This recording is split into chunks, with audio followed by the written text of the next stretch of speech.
Welcome back to Draxall as we are here on the opening day of the new Jamaica Premier League season, of course, sponsored by Ray Nephew. And the champions are in town. They're at home. They will be facing Portmore United. And it's a battle of the league winners against the Knockout Kings on this opening day of the Ray Nephew National Premier League. The teams are out in the middle. Mount Pleasant in their traditional full blue kit, and the Portmore United in majority white. And we can't wait for the start of this one. So many stars on display, and we'll get into the full details in just a couple of minutes, but we'll now pause for the playing of the national anthem.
Massive crowd inside Draxall to take in the champions.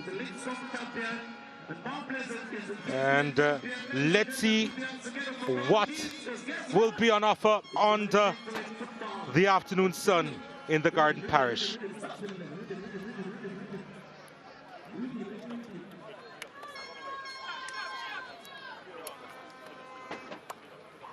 Well done. The captains will be there for the toss. Sule McCullough of Mount Pleasant on the left. Seagull Knight from Portmore United on the right. Of Shane Nation is the man in charge here.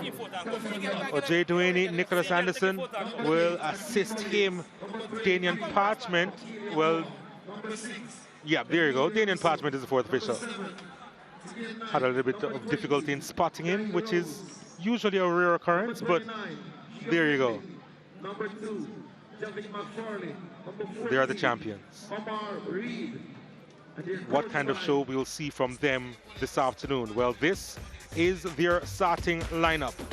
Shaquan Davis in goal. They have a back four of Sule McCullough, Jamoy Topi, Shaquille Dyer, and Gawain Austin. Yep, he has moved from Portmore United to now be at Mount Pleasant. Ramon Howell, Demario Phillips, Romeo Guthrie in the middle of the park. Guthrie having moved from Arnett Gans to be here. Kimoni Bailey on the left. Dwight Merrick on the right. Okwasa Chong returns to the league. He's not in the blue of Harbourview, but in the blue of Mount Pleasant. Number 17, Romeo Guthrie. Number 22, and number 26.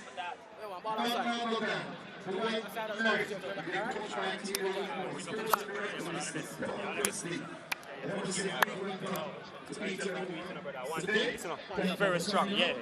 All the way.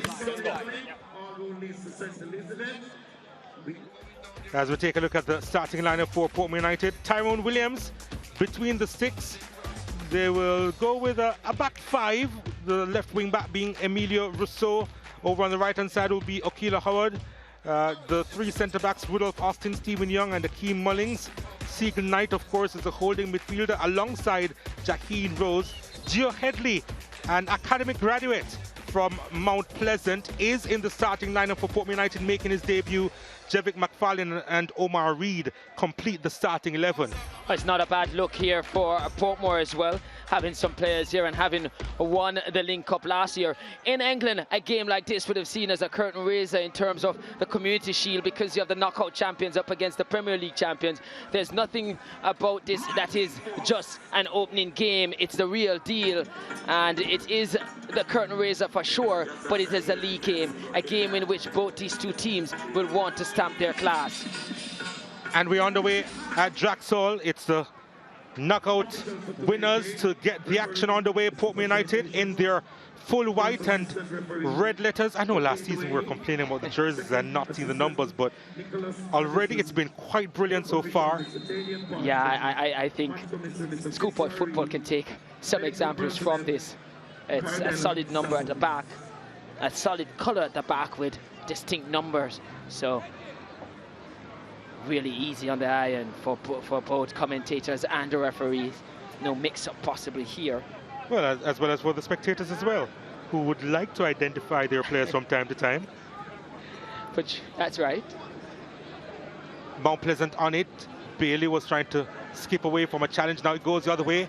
Ball over the top looking for McFarlane, but Shaquan Davis comes out to collect.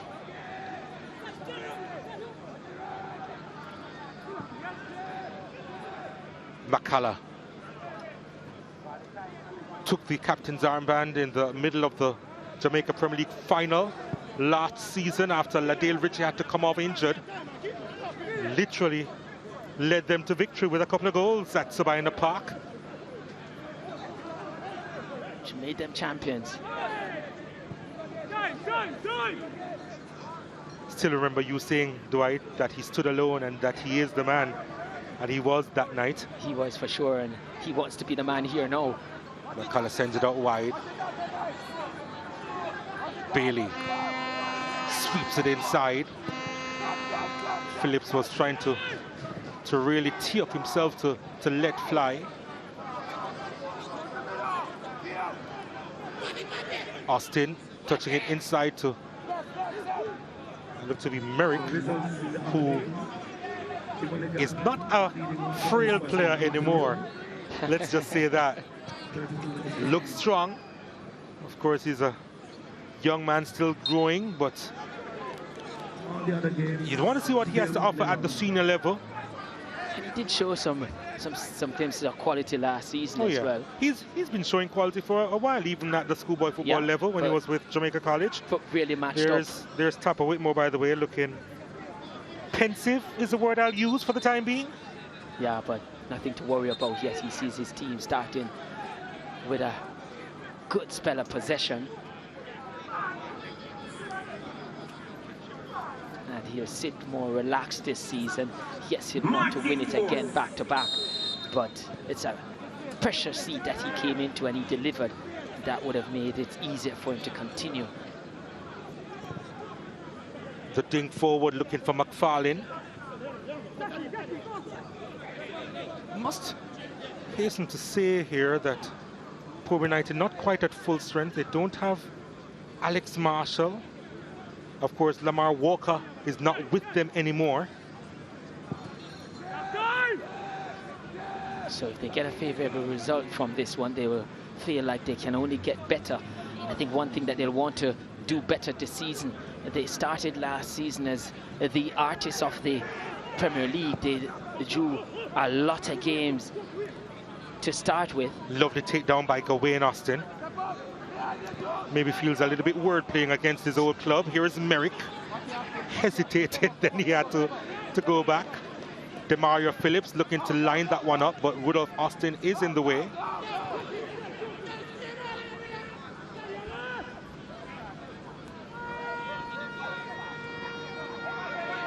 Phillips being robbed by Merrick.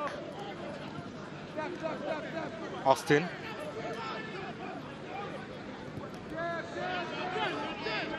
Howell. Really big acquisition by Mount Pleasant, the number 31. Yeah, really good player he is.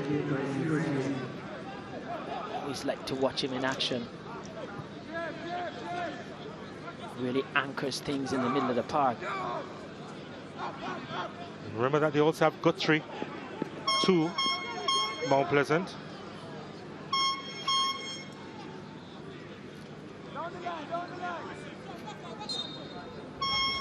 Philip Williams is the man in charge at Portmore United. And if you know his story, you would have been so happy for him when they won the Link Cup last season. Yeah, always said to be the bridesmaid. Not really the one picking up the thing, but he did it last season in the knockout. Merrick sends it out wide. Was there a trip there on Akwasa Chong? Topi.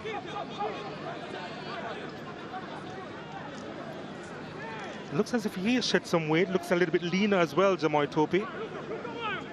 Yeah. I'd agree with the eye test. McCullough running into space. Nobody closing him down yet. Kimoni Bailey on it.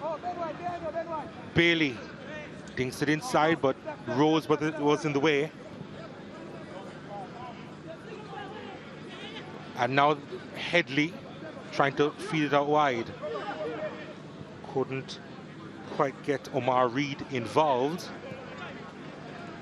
And I think the experienced coach in Philip Williams would have known that coming here he would be under a little bit of pressure to start with. Oh, a bit of a slip there. McFarlane retrieves. Rousseau now into play.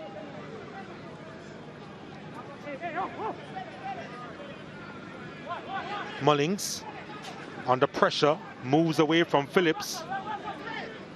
Siegel Knight trying to switch the play to Howard. Kimoni Bailey had eyes on it, puts that one into touch. Portmore United now trying to settle, having been on the back foot for a lot of the first half so far. It's only 6 minutes. But because of Pleasant domination of possession in that 6 minutes, it feels like a longer time than it was. It felt longer, yes, yeah, to be fair. Here they come again. Chong is going to be an outlet, you know, for Mount Pleasant. Yeah, the focal point. Big shoes to fill with Trevante Stewart, all of 18 goals gone to the Serie A, but and Chong, he started like a house on fire last year, did Trevante Stewart? Yeah, did. So yeah, it's a pressure situation for the youngster, but he's accepted it, so he'll try and do his best in delivering. So many spectators here at Jackson, but it's eerily quiet as they pay attention to the match on the way. Yeah, nothing quite to cheer about yet, but they know that their team has the majority of the possession and they're hoping for a breakthrough. And I'll also say this, that in the final was the most animated I've ever heard them. Yeah, they the Mount Pleasant fans. They really carried their team over the line, really made them dominant on the night. And I knew it was going to be like that on my way to Sabina Park, passing through St. Anne. There was a lot of Mount Pleasant supporters I came in contact with. Phillips driving this one, and no issues there for Tyrone Williams. Yep, we know that they are passionate supporters and we have the viral moment to prove it. Yeah, I was happy to have a front row seat in it as well.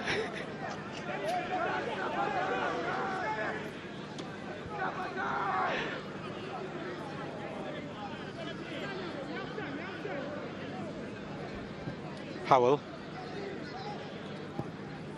Shaquille Dyer,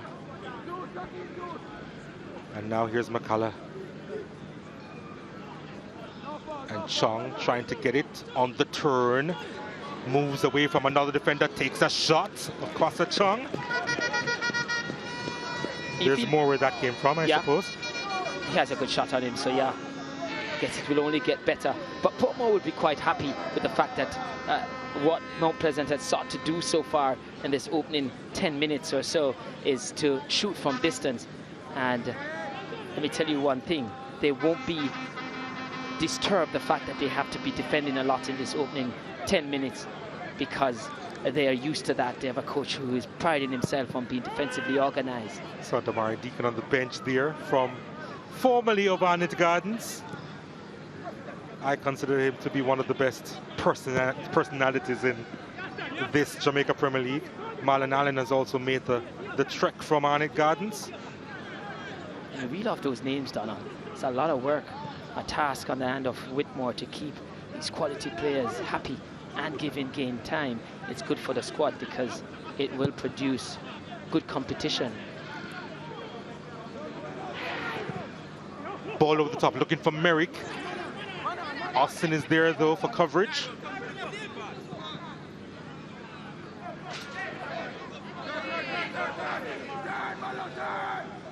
Austin takes the throw quickly. Bailey trying to find Merrick. Rousseau was in the way. And doing enough there. Gawain Austin. Talking about players coming over from Arnett, Guthrie also came over from Arnett and is at Mount Pleasant. Yeah, I mean, Dunbeholden felt it last year, and Arnett Gardens feeling the pinch as well. Here is Bailey. Bailey. Oh, he's a warrior, isn't he, over on the far side? Thought he was fouled, wasn't.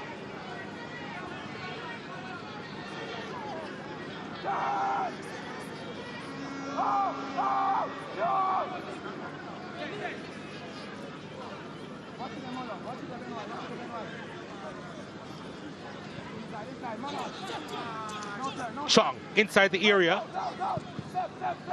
Ball taken from him before he could do anything with it. A lot of this game being played in Portmore's half, but one thing they've done, and you've mentioned it earlier, they've kept this big expectant crowd quiet. It has reached Merrick. Merrick cutting inside, laying it in the path of Guthrie. He couldn't get the power behind it. The power that was necessary to beat Tyrone Williams. Now it's a lovely ball inside from Merrick, and the late arriving Guthrie there just couldn't make proper contact. We just made mention of him making the move from Arnett to Mount Pleasant, and certainly could have made his mark there as well.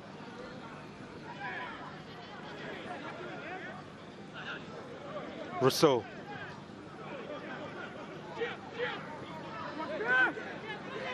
Siegel Knight.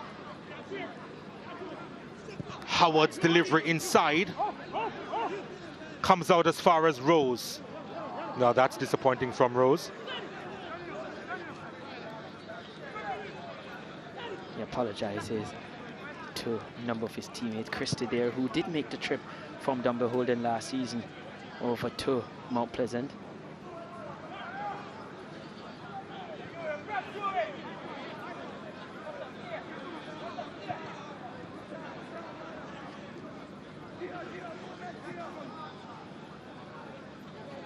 So far from what we know, it's only players that have made their ways from Arnett to Mount Pleasant, right?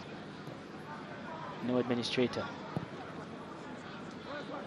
Harold Thomas from Dunbeholden is now a part of the Mount Pleasant contingent. Yeah, I spoke with him in charge of the academy.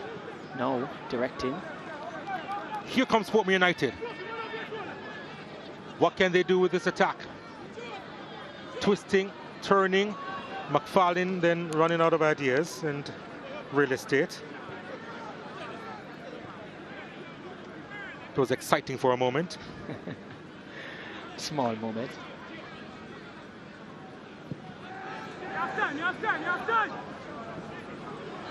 Gawain Austin. Searching ball. Was looking for Chong, but his I was going to say long lost family member was in the way, but you know, they still communicate. There's a whistle on the play by Nation. Yeah, Howell called in harm. Just caught the player across the face.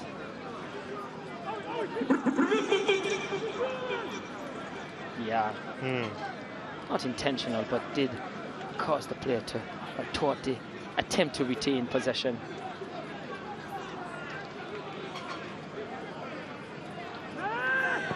Rudolph Austin punting it to Rousseau. Tried the ambitious in hitting that one first time.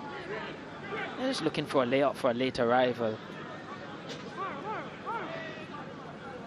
Phillips and Merrick working in tandem to try and evade Rousseau, and they're successful.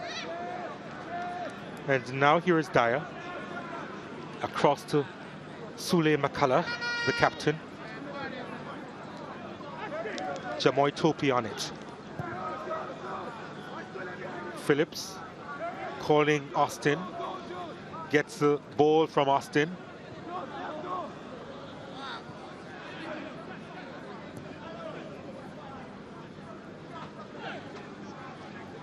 Guthrie. A slip from McCullough. Couldn't get it. Portmore have a distinct shape and just making it difficult for Mount Pleasant. They go side to side in a 4-1-4-1 shape. It looks like a 4-1-5-2 at times. So breaking the proceedings here, goalkeeper for Portmore. Tyrone Williams. Yeah.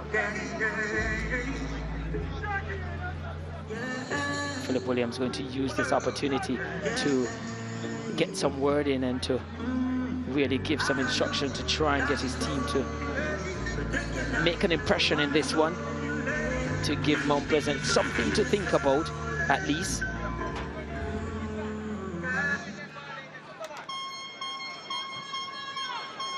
Could just be a moment where he might have indicated to the goalkeeper to go down so that he could get his troops together and just give them a moment. As coaches, we do that at times.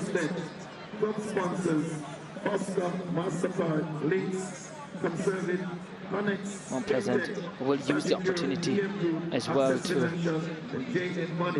get some instruction to their players.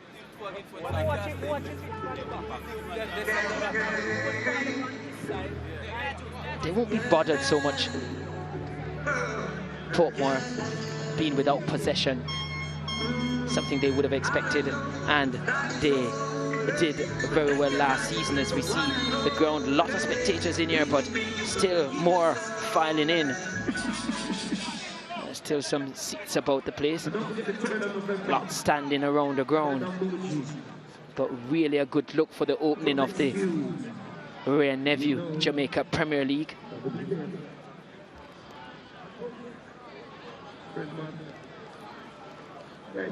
Yeah, so play's about to resume. There's Benjamin Williams, who is on the bench. Last time we did see him was in the Link Cup final. He had a fabulous series of games where little could actually get by him, Benjamin Williams. But the wonder squad what would have gone in pre-season for him to be out. It's a new season, and you're as good as your last performance. You are, and he was very good in his last performance when we last saw him. Competitively. Yep.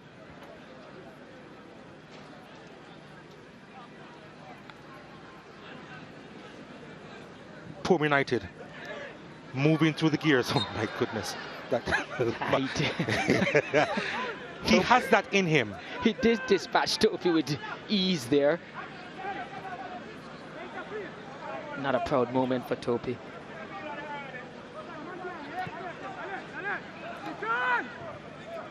But he is an exciting player.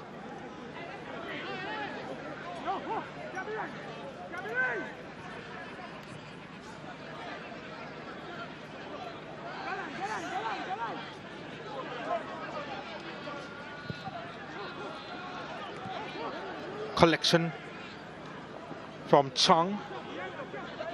Now Phillips.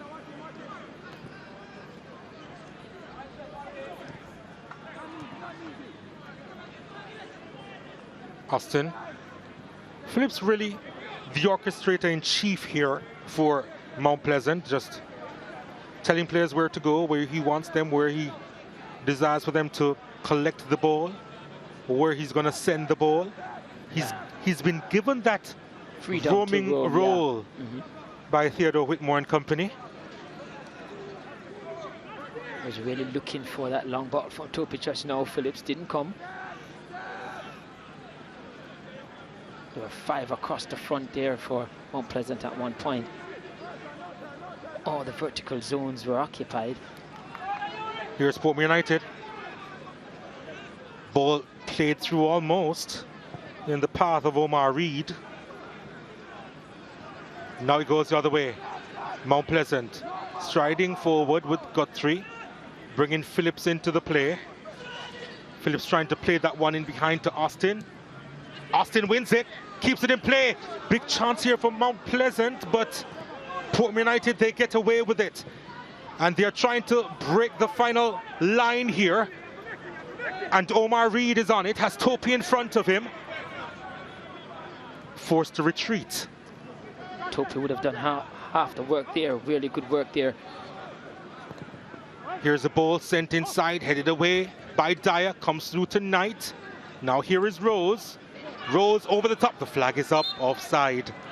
Against the youngster, Gio Headley. I was wondering how he found himself in so much space.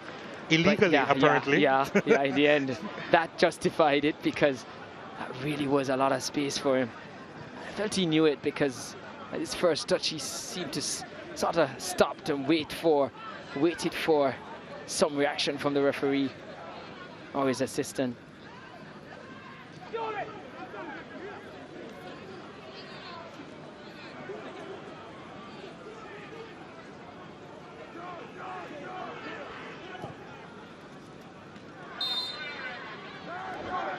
That's one of the clearest fouls you'll see.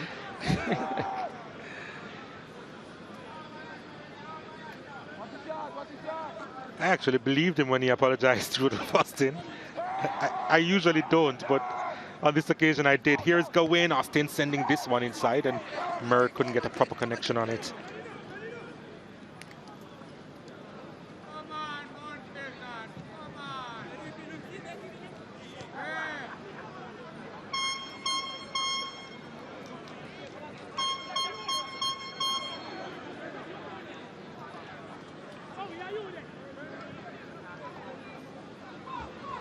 That's a lovely touch, you know.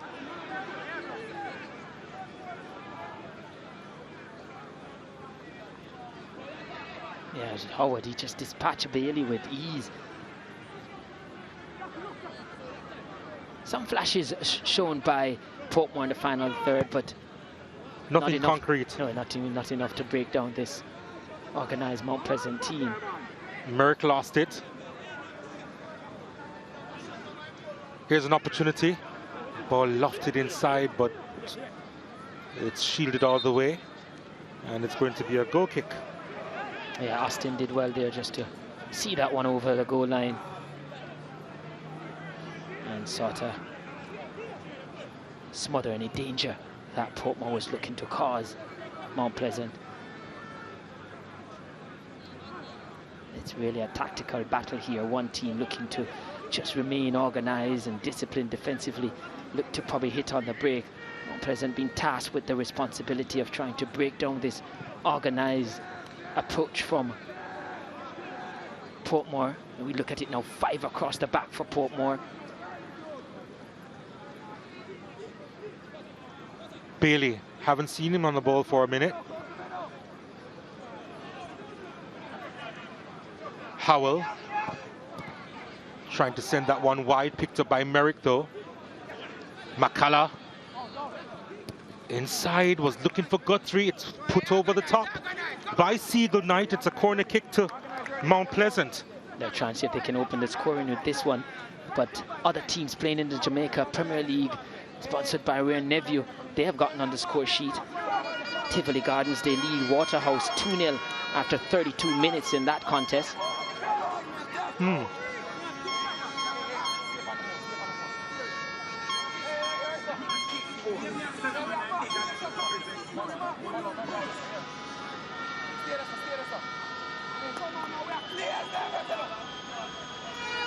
Corner kick to Mount Pleasant. Swinging in at the near post. We've been seeing a lot of corner kicks today in particular, unable to get by the first man. Well, I don't know if it's something they're working on, but it would be quite coincidental that the 4 teams that we've seen here today, pretty much, well, 90% could have been, say, 95 or a 99% of it has gone to the near post. Unsuccessful, may I say.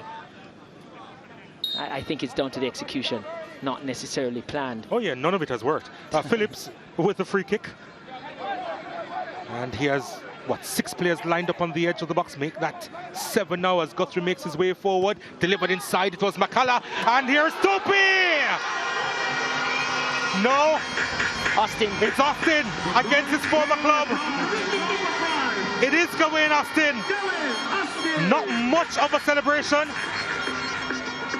Well, still more than we'd normally see from players who have made the move from one club to the other and have scored against them. And we talk about whether or not this would have been the opportunity for them to get on the score sheet, and they did. It was a lovely ball from Phillips, you know, inside, the nod down, and then, an open goal almost for Gawain Austin. Yeah, I think it was really well won by Mount Pleasant. I think it was Dyer who won the initial header, headed it down, and then Austin, smart finish. He had a shape to go to the right of the goalkeeper, then went to his left. Really good finish, and showed a striker's finish in the box, though he plays as a part of the defensive unit. Had a lot of time though. Yeah. Had the space as well. Rousseau looking to respond. Ball played inside, and there is Topi in the way. Yeah. Portmore didn't have anyone in the way of that one just now. Well, quite disappointing, and disappointed will be Philip Williams, who, as I said, pride himself on his defensive tactical awareness as a coach. But Dyer did well to get that initial header, and once he headed it down, it was Austin who was quickest to react and showed the composure as well. So the home team in front.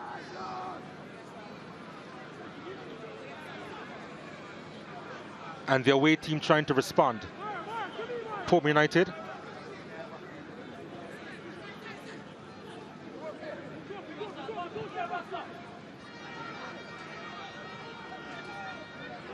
Phillips looking for Chong.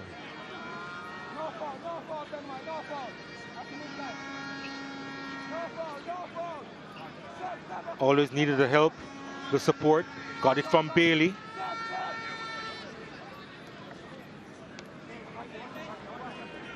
They'll try again, Mount Pleasant.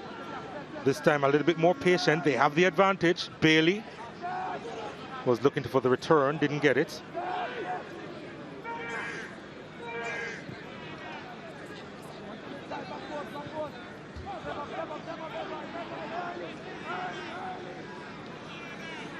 Phillips.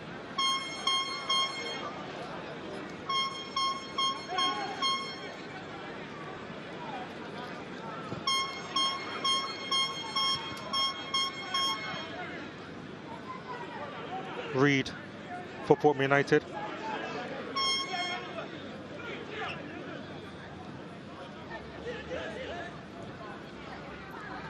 Rose trying to play that through.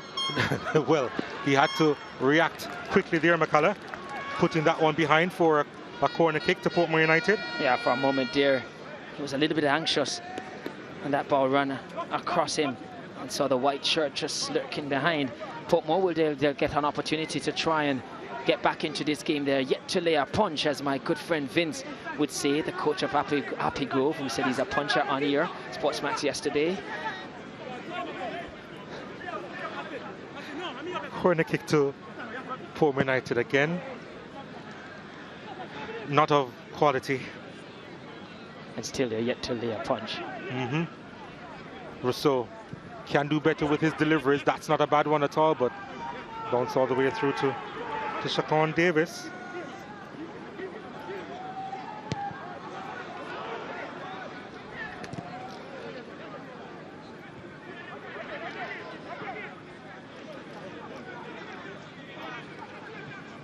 Headley, Knight, Rose, Mullings, Rose sold short there, but he gets it back luckily. Needs a passing option, found one, and Headley, ambitious. Yeah, Pablo was just trying to look to hit it with the outside of the left instep to get it curling back, but that was as straight as an arrow and was pointing straight over to the highway.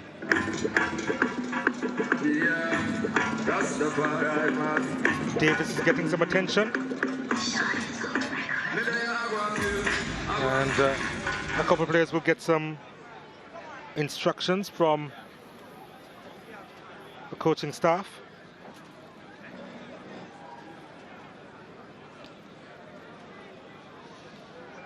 Yeah, just using the tactical tablet there is Mount Pleasant. Ferguson armed with it.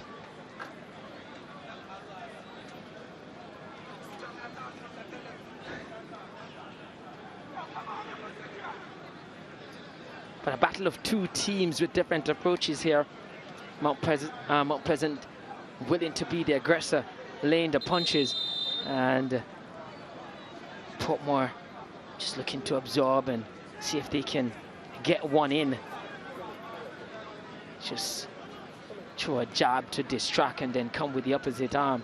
But not quite so yet for Portmore, but we've seen so often a game of two halves. They have 15 minutes or so in this one. And if they can go to it no further behind, or better yet on level pegging, they'll feel better about the outlook for the second half and the end of the game.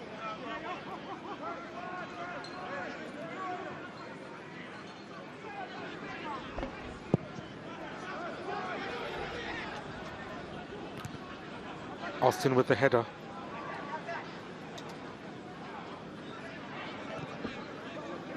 Oh, that's a poor ball through to Kimoni Bailey. Bailey decides to go goalwards and, well, didn't quite have the composure nor the proper execution. Yeah, and Chung was just in a little pocket of space there, just between defensive unit and the retrieving central defender. Was begging for it from Bailey. McFarlane touched this one inside, almost went across, but Merck did well to run back and do some defending for Mount Pleasant.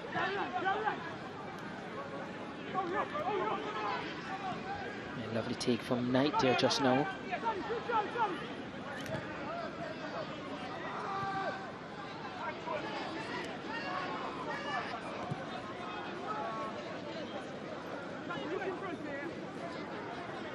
Stephen Young.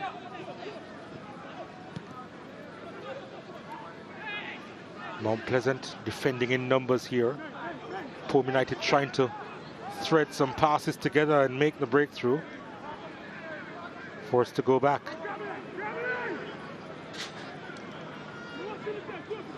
Rudolph Austin now. Rousseau tries to get by Gawain Austin.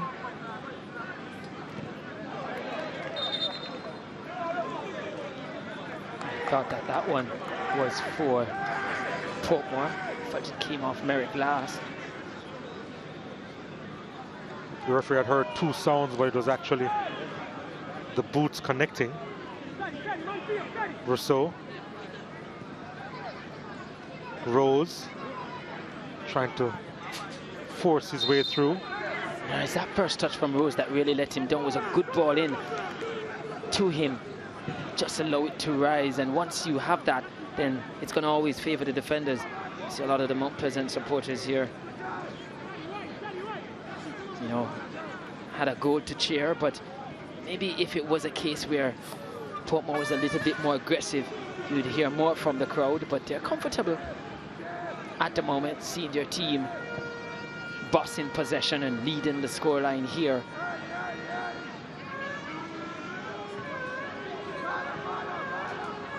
Phillips couldn't get by Young, and now McFarlane.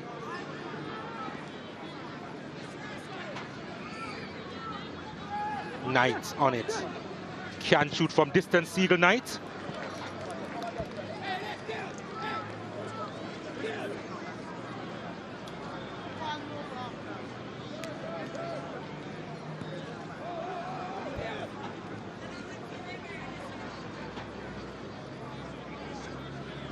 Portmore now still trying to find a way through.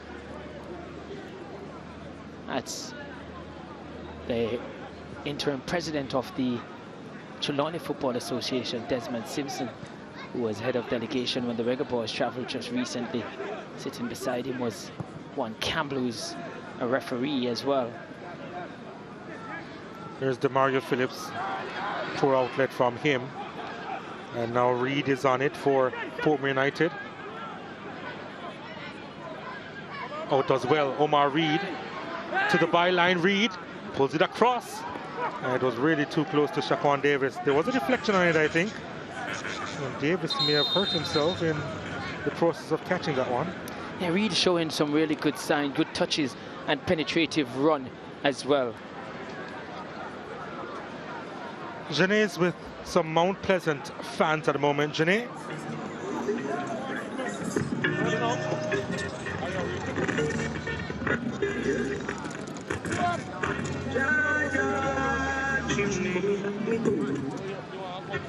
Well, I am here in the stands with some fans from Mount Pleasant. You have a Rare Nephew Cup in your hand. What is this drink consist of? Well, let me tell you something. I was born in the parish of Salisbury. White rum made in Appleton. If I don't drink it, then I close the factory. So I continue to drink it. Today is White Rum Day, and this is a pleasure. Mount Pleasant, big up, champion of all champions. Well, they are the defending champions. They're leading the match so far. They are playing the Link Cup champions. What do you think the scoreline will be at the end of this game? I am a powerful man. I have never run second. Mount Pleasant, the most champion of all champions. Do you know about Muhammad Ali? We are the champion of all champions. And we will continue to be champion for another 10 years. Mount Pleasant. You heard it here first. We're up back in our commentary team for more football action. More football action. I'll use a phrase here. That's a spirit.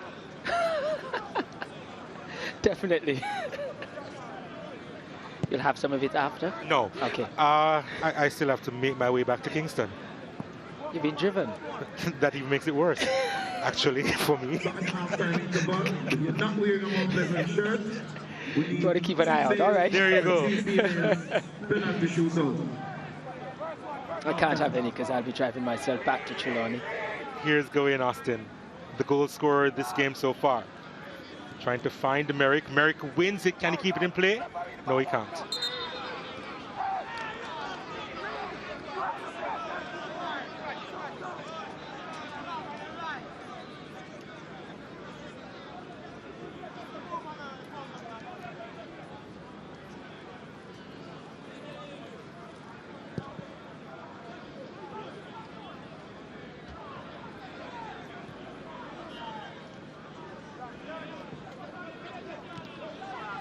Topi, not with the best first touch, but was rescued by a teammate.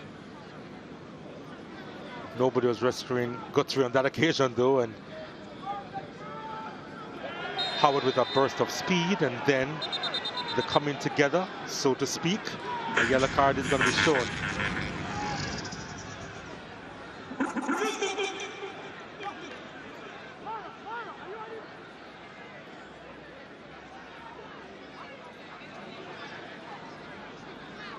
Yeah, eventually to Sulema Collapse. Matching his captain's armband. But yeah, there was always going to be a free kick there. And yes, based on the position of the park that it happened, it was an attack that he was stopping. And it was, we would say, promising for Portmore. He would differ, but the referee says you stopped a promising attack.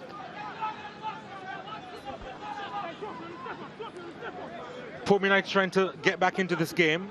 Emilio Rousseau is behind this free kick, looking to be the deliverer. Here it comes, and it goes all the way through to Davis, who had his eyes on it all the way, and tries a quick release. And it's headed into the path of Kimoni Bailey. And Bailey plays it further forward, and Guthrie forced to go back to Gawain Austin. Austin couldn't quite keep a hold on it. Now he has some yards to catch up on Reid. Reed lets loose McFarlane. The flag is up for offside against McFarlane. Yeah, really tight line there. Nicholas Anderson, a FIFA official, spotting that one. But the run was from deep. McFarlane would have hoped to have arrived late enough for there not to be an offside. We have a player down for Portmore.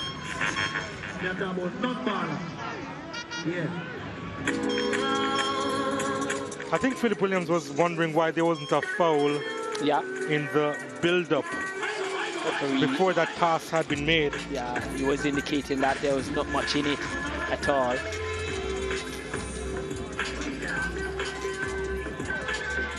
The Howell on the turf. Now we see Ryan Nephew here getting all the promo.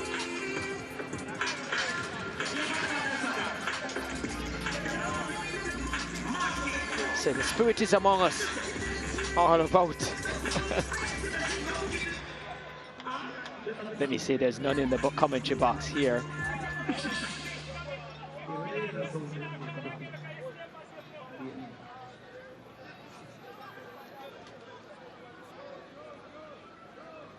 But really a good turnout from the fans for this opening day of the Jamaica Premier League here at Jacksall. I think the sponsors and the organisers and the players would be quite pleased. Mount Pleasant with another attack going, but comes to naught in the end. I was about to comment, I saw something on the screen here.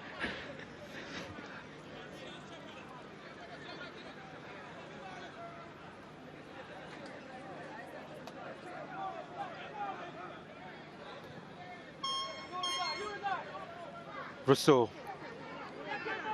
and Reed.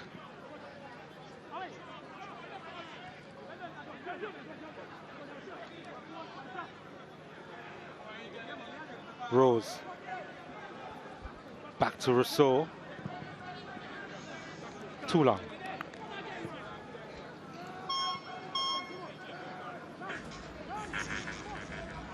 He'll have a lot to think about and what he'll say to the boys in about 4 minutes time, because it's really not looked the cutting edge. Quite blunt is Portmore in the final third. Spent a long stretch of this game defending. Mount Pleasant has really bossed the possession and has been good for the most part. But there's only one goal in it, so he'll have hope that he can really reset this Portmore set of players for the second half.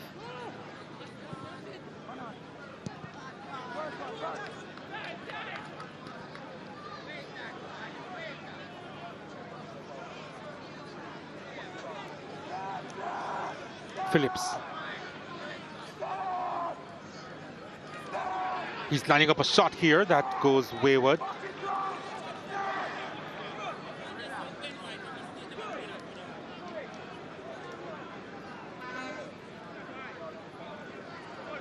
Just the less said about that, the better. We've seen it from him from time to time, Ramon Howell, the speculated effort from distance. But on that occasion, not a lot in it. David Ferguson, part of the coaching staff at Mount Pleasant. And did you say a star-studded one? Yeah. Double World Cup goal scorer and World Cup goalkeeper and schoolboy football winning coach. Yeah. All are now Premier League winners.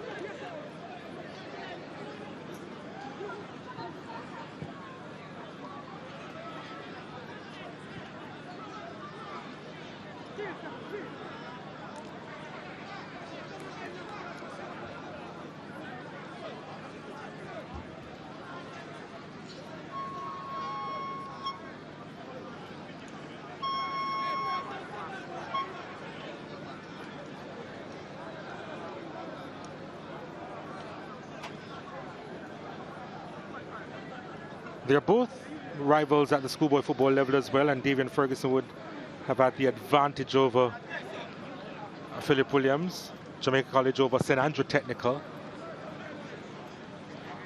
Get the feeling that they may meet again this year. Not sure if it's going to be in the final. You can watch schoolboy football on the app, by the way, free. So you can download the SportsMax app today from the Google Play Store or the App Store if you're so inclined. And you can watch schoolboy football in particular from Jamaica free on SportsMax Plus. And keep abreast of all the action of the Jamaica Premier League on the app as well. We're hearing 3 minutes of stoppages will be played. Austin is just toying now. Gets a return from Bailey and the late challenge coming in. And O'Shea Nation goes to his pocket once again.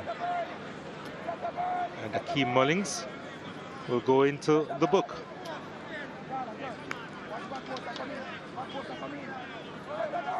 Another easy call for the referee. Austin just got the toe in, just ahead of Mullins. Based on where it occurred, again, the yellow card would always be coming out. But they did score from a set piece, a corner, from this very same side. Let's see what they'll do with this one.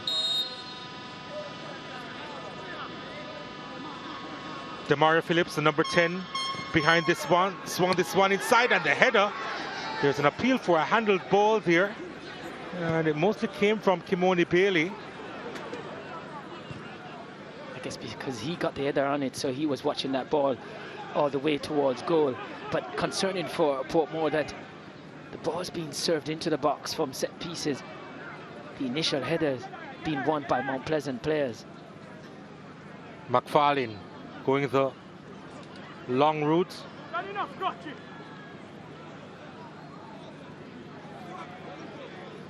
Have a look here.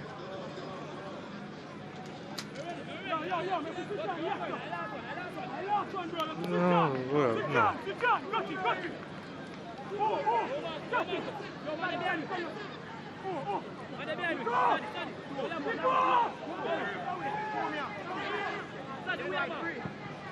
Rousseau's ball inside, it's headed away.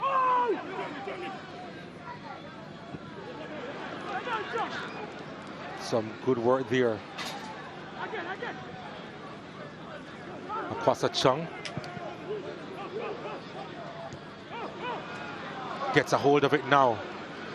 Merrick did well to bring him into play. Phillips spotting Gawain Austin. Austin. Howell. McCullough. Chung.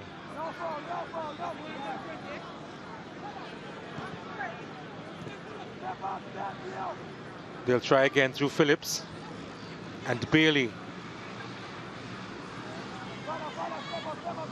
Phillips gets it back. Bailey with the return. Topi sends it out wide. Austin on it. And play has been called back. Maybe the follow through from Topi.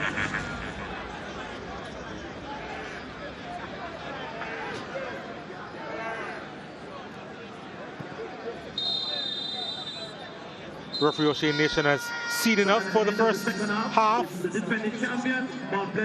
which ends 1-0 in favor of Mount Pleasant, courtesy of Gawain Austin, scoring against his old club and his uncle in the process, Rudolph Austin. And they haven't really set Draxall alight, but they will be pleased with the advantage that they do have after 45 minutes, Mount Pleasant. But Portmore United would feel that they're still in it because they've had the opportunities, but they need a bit of punch in the attacking third. But after 45 minutes, the home team, the champions, are ahead by 1-0.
We're back at Jack's Hole for the start of the second half here between Mount Pleasant and Portmore United. Mount Pleasant with the advantage, going Austin in the 25th minute, proving to be the difference maker so far in this one. Janae, where are you? I am in the middle of the pitch for the Ray and Nephew spirited moment with one of our spirited fans. This is the manager of Conservate. Sir, what's your name? Milton Miller, and I'm the managing director of Conservate Limited. Well, let's take a walk. Yeah. So I want to know, this is your third season a part of the Jamaica Premier League. This season is different. There are new players, new coaches. What are you excited about? I'm excited first just to see the crowd. I mean, this is the opening day, the vibes, the energy. I mean, happy to see Ray and Nephew on board and really looking forward for an exciting season. And of course, looking for Mount Pleasant to win again and to hold the Ray and Nephew trophy for sure. So you are a Mount Pleasant fan, is that what you're saying? I am a Mount Pleasant fan, and I'm also one of the sponsors of the team. Well, you are sported in your Conservate clothes. Did you come with an entourage or any more people representing? Yeah, man, we do. Every time we come St. Ann, we represent, I mean, from a company. My company is 20 years old this year, and we're excited to partner with the Premier League once again. I mean, our mantra is really grow to be the largest in the Caribbean, and Ray and Nephew and the league give us this platform because we are fully aligned. The league want to grow to be the biggest and the best in the Caribbean, and that's what we want to do at Conservate Limited. Well, you can tell me a little secret. On a scale of 1 to 10, so far opening day, how has it been for you? 10 out of 10. I mean, I love the little touch, the little blow. I mean, it's among the most exciting opening day I've seen in the league. Well, you heard it here first. Back to you, Donald. Yeah, man. Thanks, Janae. And yeah, let's take a look at what's happening on the Home of Champions for the next couple of days or so. And we're talking about the UEFA Champions League on Tuesday. Sevilla up against Arsenal, 2 o'clock Jamaica time, 3 p.m. in the Eastern Caribbean. And then also on Tuesday at 2 o'clock, Inter Milan entertain FC Salzburg on SportsMax 2. And on Wednesday, 2 p.m., PSG, Paris Saint-Germain will play AC Milan, 2 o'clock, 3 p.m. in the Eastern Caribbean on SportsMax, and on SportsMax 2 at the same time, Barcelona will go up against Shakhtar Donetsk.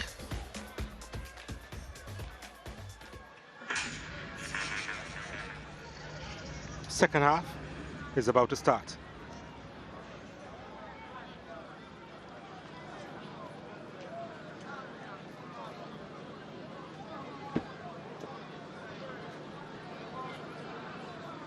Mount Pleasant with the advantage after 45 minutes. They will be hoping to make this game safe.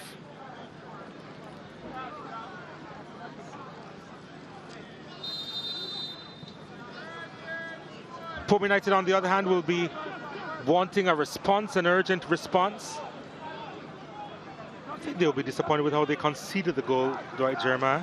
Certainly so. I've said before, Philip Williams, their coach, prides himself on defensive organization, and they were poor on the set piece.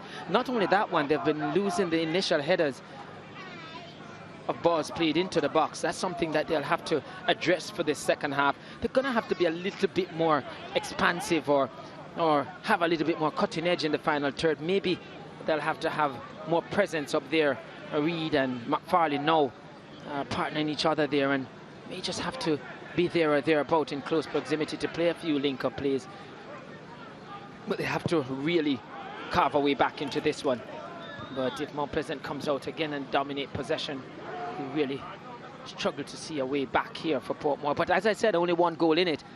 And as long as that is the moment, maybe just one set piece, and they can get back in it, Portmore.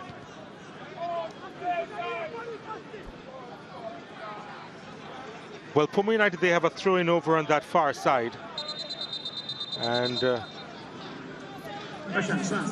Mount Pleasant, they have a player on well, that's Topi.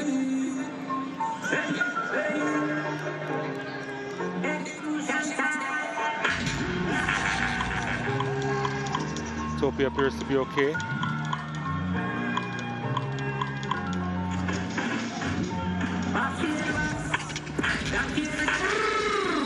Yeah, there were some mixed signals going on there as to whether the medical staff should come on or off. Well, Philip was beckoning for them to come on. And unknowing to him, Topi rose to his feet behind him.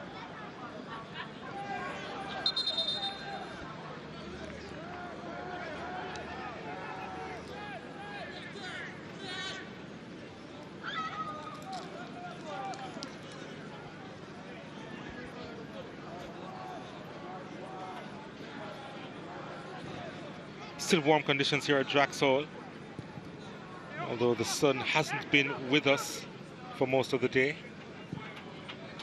Still a bit humid.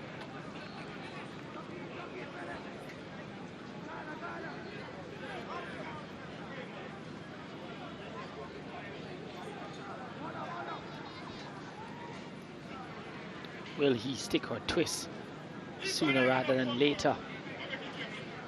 We go before the customary 60th minute when most coaches look to change things.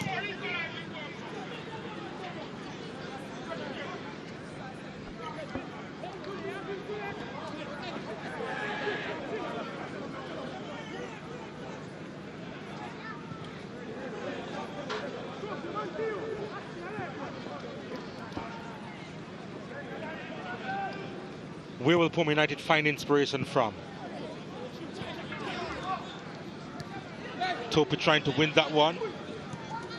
And there's a challenge there on Dyer. It's not been a lack of effort from Omar Reed. He's really tried to make something happen, but well, it's been difficult for him. More Pleasant, they have had pressure to him and cover always in his path. And let's be fair, there are giants at the back. Yeah, they are. And just now to emphasize your point, he flicked the ball over the head of Topi, but there was Dyer who was coming. It couldn't come down early enough for him to get onto the end of it. Bailey trying to control, and Portmore United with the clearance. Not too far out though. Here's McCullough. Ball sent out wide. A player still down for Mount Pleasant. And Dyer should be there to cover. Davis, comfortable. Howell. Bailey just about getting onto his feet for Mount Pleasant in the opposition penalty area.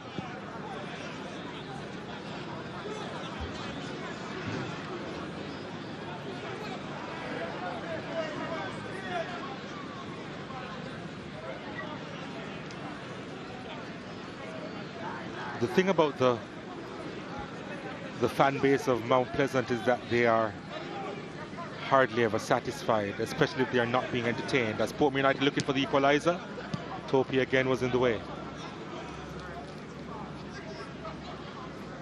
You're right about that, Donald. Always expecting more, always wanting more. They're leading this one by a goal to nil, and comfortably you feel.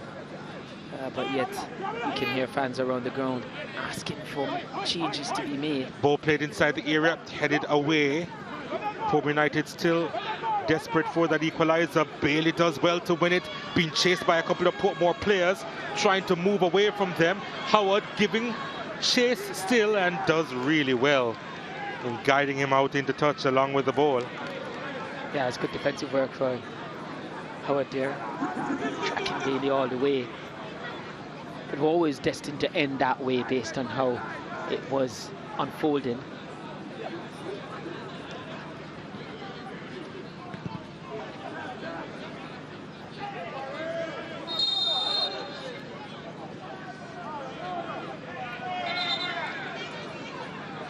McFarlane goes into the referee's book.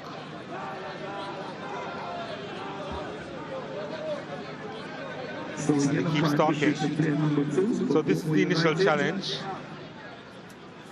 And that's not why he got the yellow card. No, there's a reaction after. Yeah. Didn't like the fact that the referee called it and then had too much to say, McFarlane.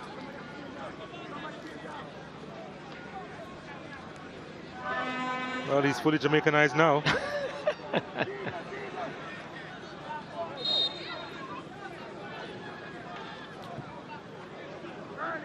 Not sure exactly what Dyer was thinking there, but Portmore United trying to capitalize. Topi, calm and cool, gets there ahead of Omar Reed and draws the foul.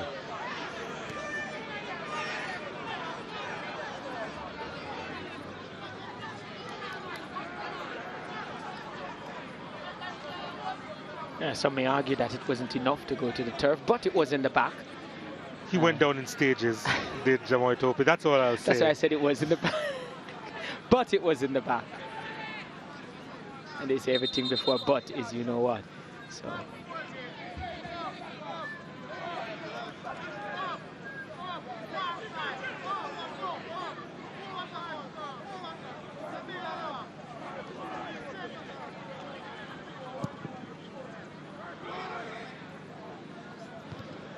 Austin heading that one away.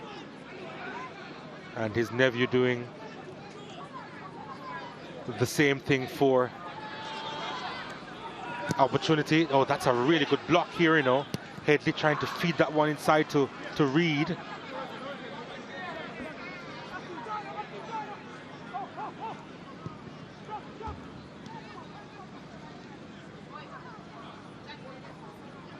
And Portmore United will try again. Lofted, hopeful ball.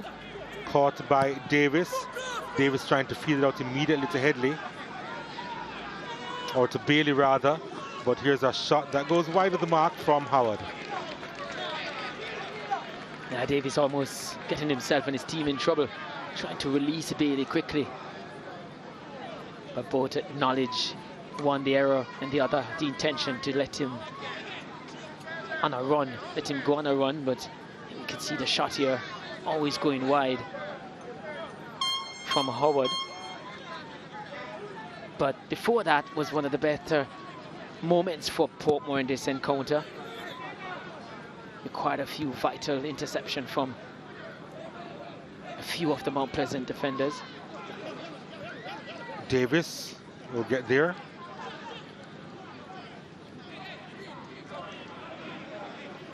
McCullough.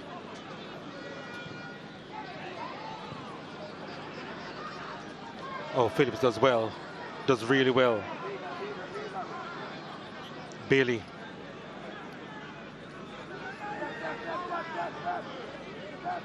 McCullough.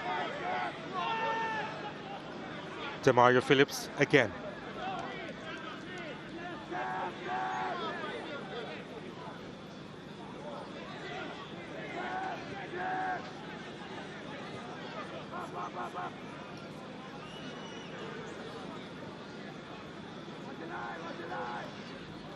Skips away from one, Howell. Lovely ball played through. Sent across to Bailey, couldn't quite control. Trying to recycle. McCullough.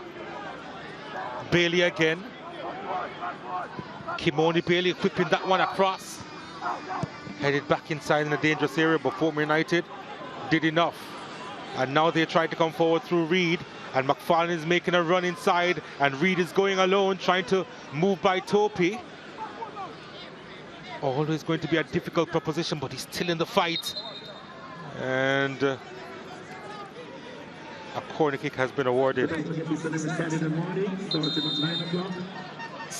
Yeah, good run by Reed here to progress the play for Portmore. McFarlane was on the far side. We didn't look up at any point, so wouldn't have spotted him to be able to make the switch, but McFarlane had made a run inside from out to in. And in the end, they have won a corner kick, so not bad work from Reed. Gawain Austin is still at the other end of the pitch, requiring some attention, maybe a stretcher as well.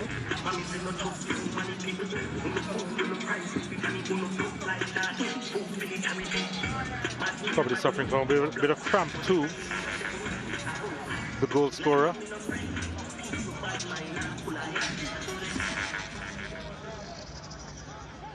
Mount Pleasant, they do have a deep squad with lots of quality, so I reckon they won't be taking any chances if it's anything more than cramps.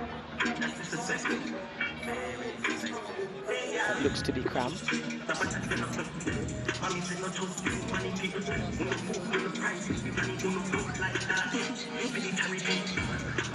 We're just about coming up to the time where both teams may make some changes. Portmore United, of course, chasing the game, so they would want to make an impact soon enough.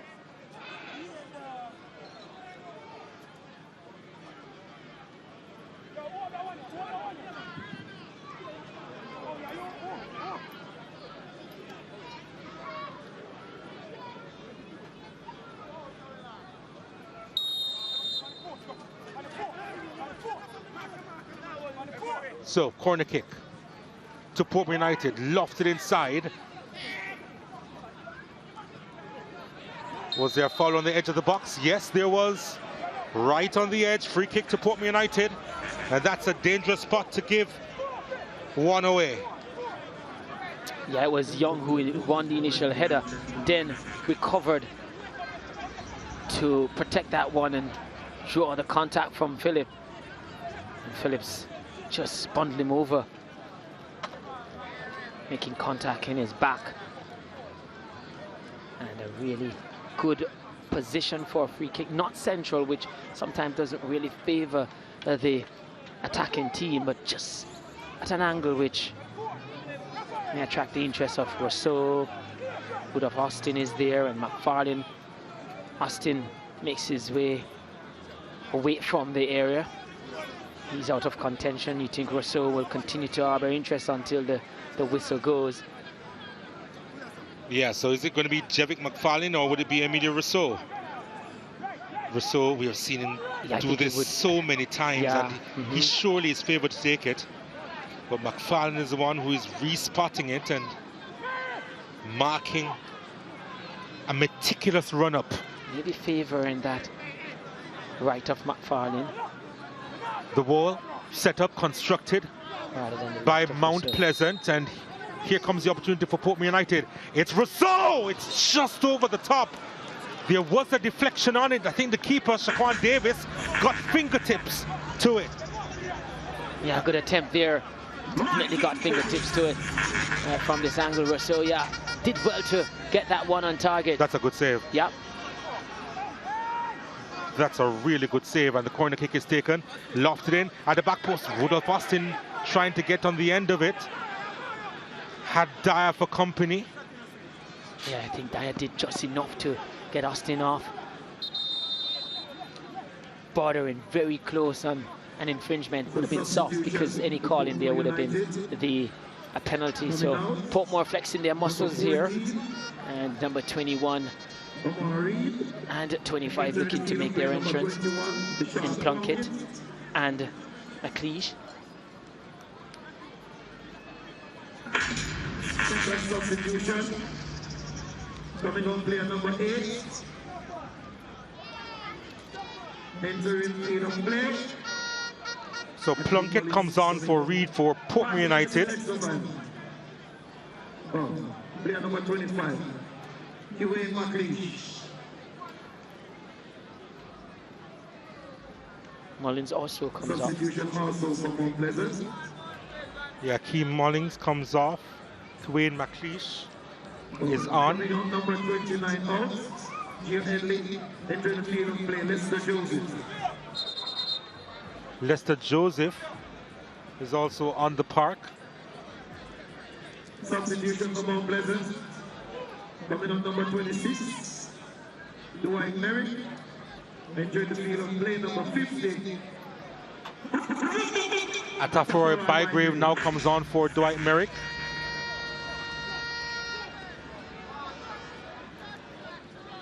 Entering the field of play. Number 21. And also coming on for Mount Pleasant, O'Dane Murray, replacing the injured Gawain Austin. Number 5. Gawain Austin. So the goal scorer won't be able to continue against his former club. Has he done enough damage to them here for them to leave here empty-handed?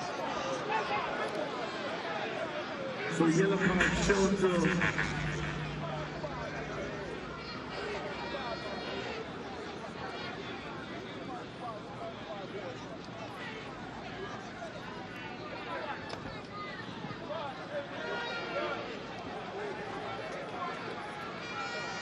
Rose being shown the yellow card in the aftermath of that challenge.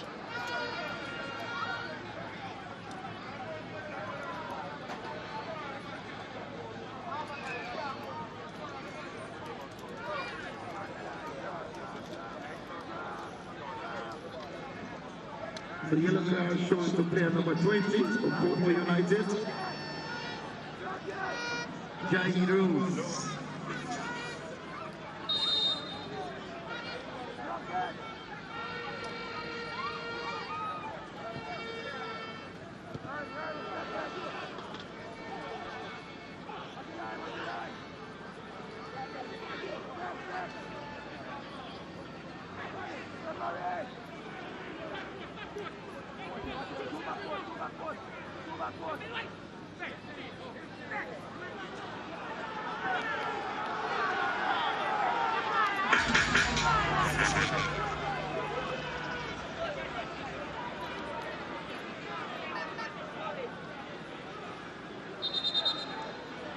So both teams making the changes, hoping to make a difference here.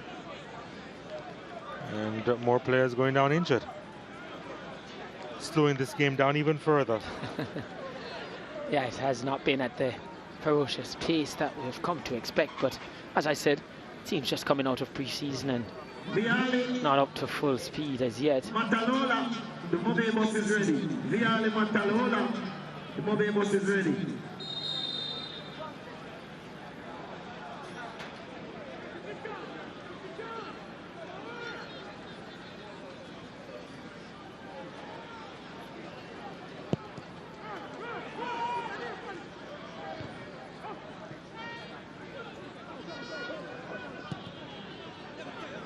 That clearance wasn't convincing at all.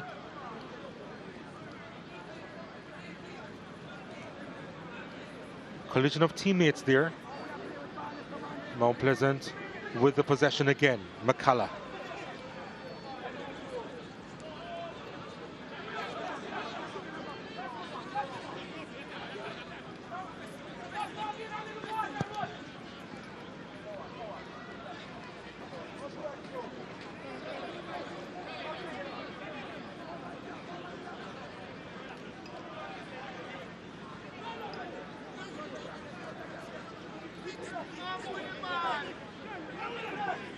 Howell. McCullough collecting well.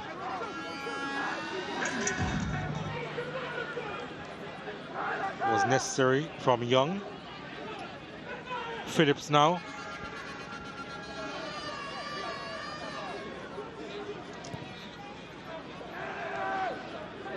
McCullough. Bailey.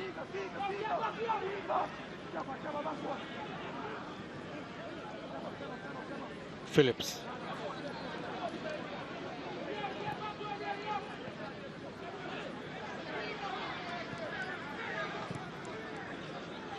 Mount Pleasant get it back. Howell trying to thread that one through.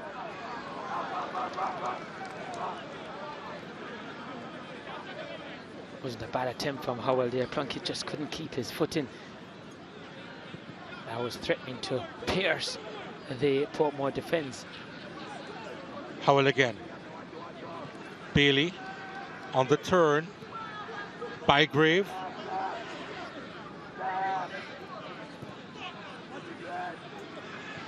Lovely stuff. Murray pulls it across. Bailey misses it. And Portmore United will come away. Yeah, Jaheim Rose was really instrumental in stopping Mount Pleasant going 2 goals up. Just got his body in the way. Phillips does time. well. Gets away from one and a second. Howell back to Phillips. Out wide. This is McCullough.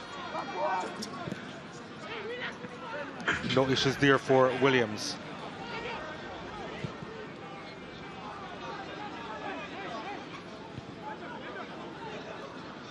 McFarlane miscontrols. Trying to win it back, but Howell does well. Almost went through. Mount Pleasant just picking up the pace and busting the possession, and you beg to wonder whether or not Portmore will be able to really change the tactics as we look at that one there. That's the vital interception there coming in from Jaheim Rose. Jaheim Rose was critical in that. We see the substitution coming up here for, or taking place for Portmore. Howard being replaced by Clayton Peck.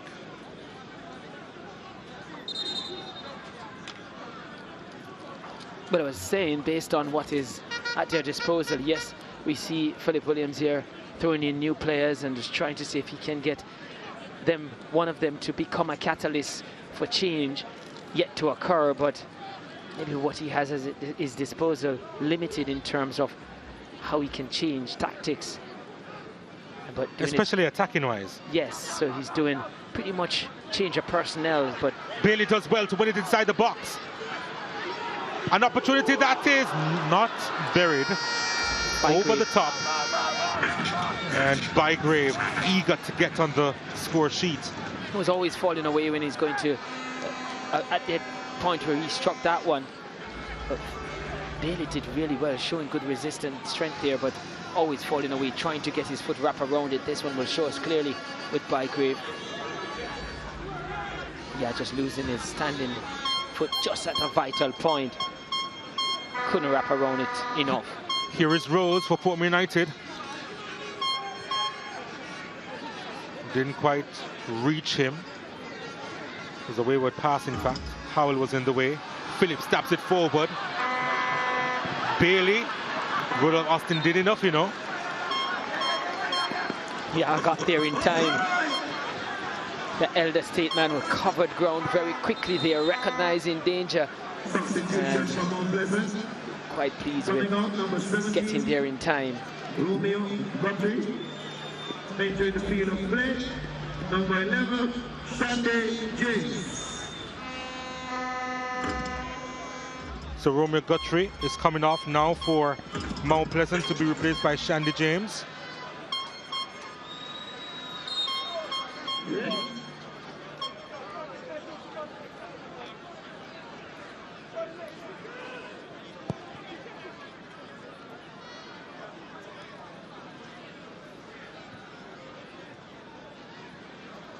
Topi.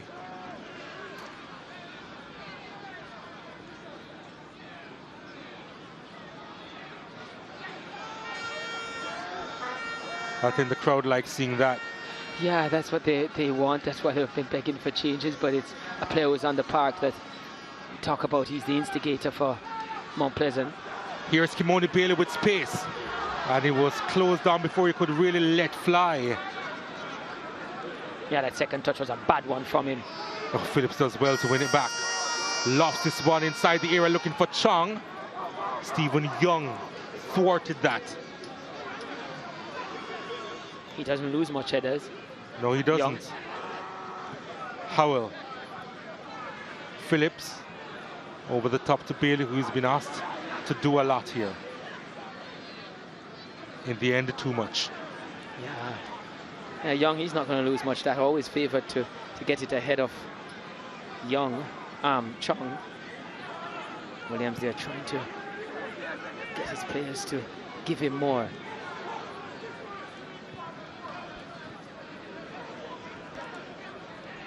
McCullough.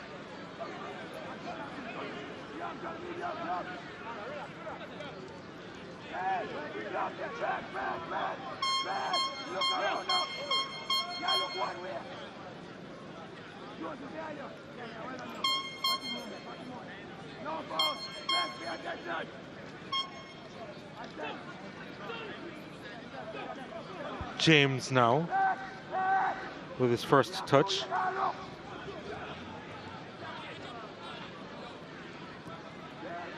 Or one of his first touches.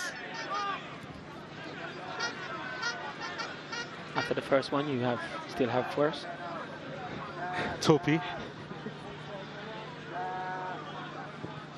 James trying to thread that one through.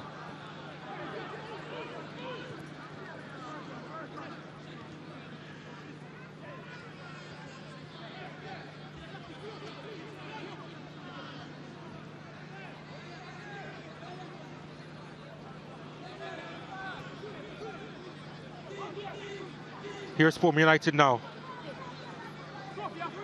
Peck.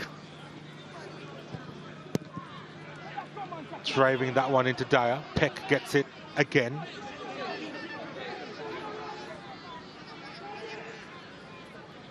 Siegel Knight to the edge of the box. The flick inside looking for Rose. McFarlane. Turning. McFarlane. The deflection. And it goes into the path of Shaquan Davis, and the referee will stop the play. Yeah, I think Portmore just trying to hold out and keep it at this scoreline until probably 15 minutes to go to see if they can have a go at it. They're still in it, it's only a goal, and they know it's just one moment they need to create. So it may just get some fresh legs in. I think they're getting ready to get Mark Lewis in Well, he could bring about something.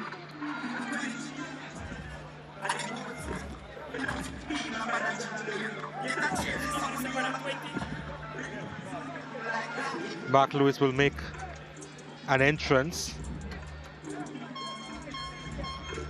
Was with Chapelton last season. Yeah, I was on loan from Holland United to Chapelton. This year made a move from Holland United to Portmore United.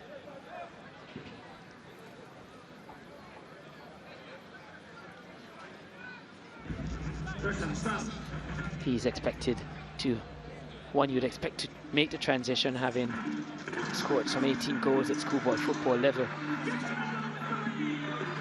Yeah. A season ago. And you prefer him playing in a more central role? Yeah, pretty much. That's where I play him for William Knibb, and I play him there for Holland United as well. And that's where I think he's best suited within the frame of the goal.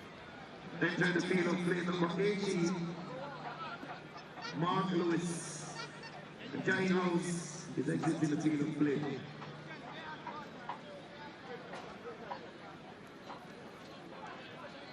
I have to say, Jaheim Rose comes out for him, but you can't fault Rose on the effort that he has put in today.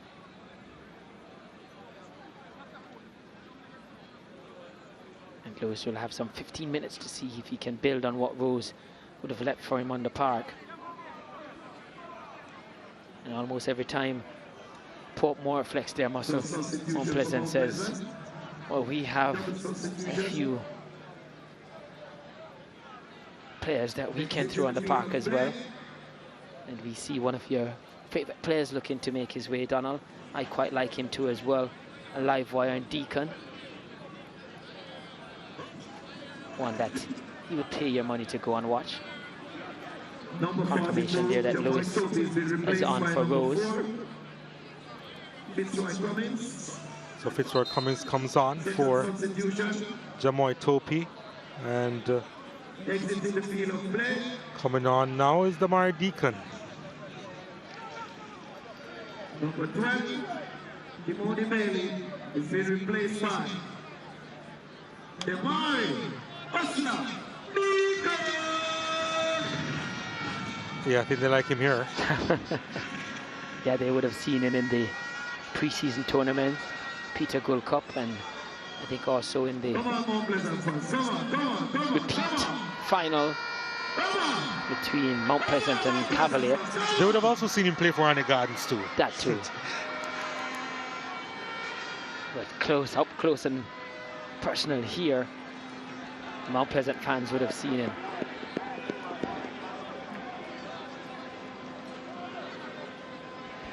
He's made himself at home here.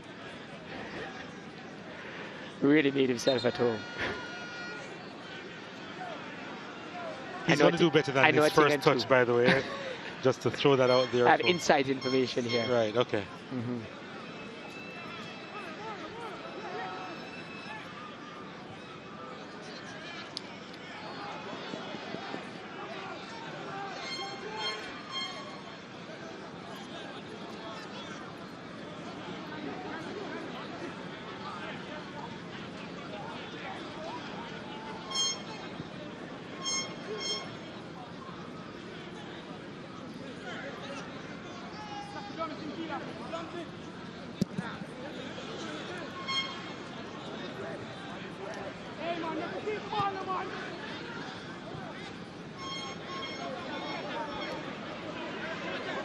One thing about Mario Phillips, he's going to run all day.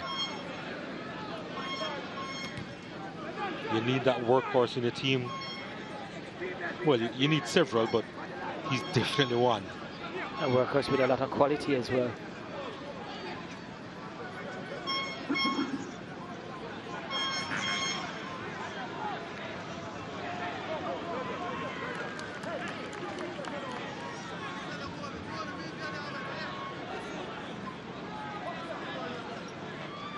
He knows it's not done and dusted. They have put in a really professional performance today, really controlled the game, but it's only one goal in it. Portmore just needs a moment.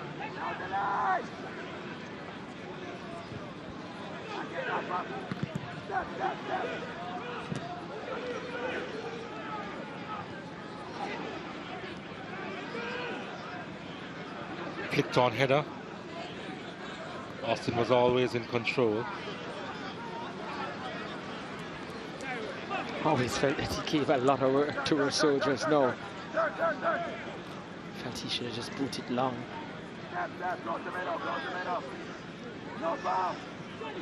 Well, Portmore United looking for another, or rather Mount Pleasant looking for another, as they switch the play over to this near side with McCullough on it.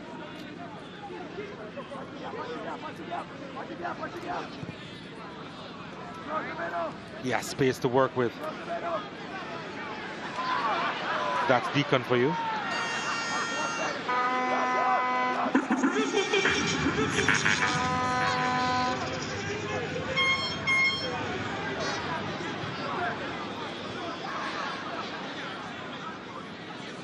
Portmore United winning it. But really good interception by Cummings.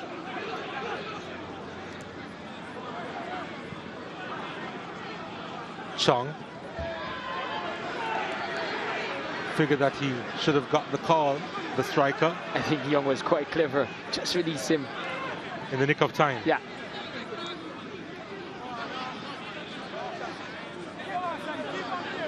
McCullough was looking to buy something as well.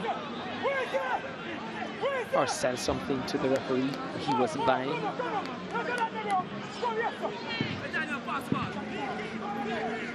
It's moments like these which Mount Pleasant will be reminded that it's not done and dusted.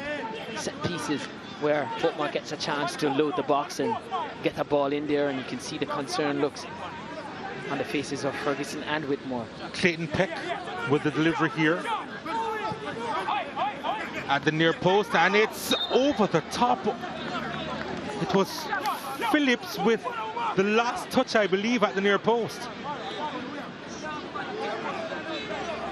Really good delivery there. Look again, it was Phillips. Yep. Yeah.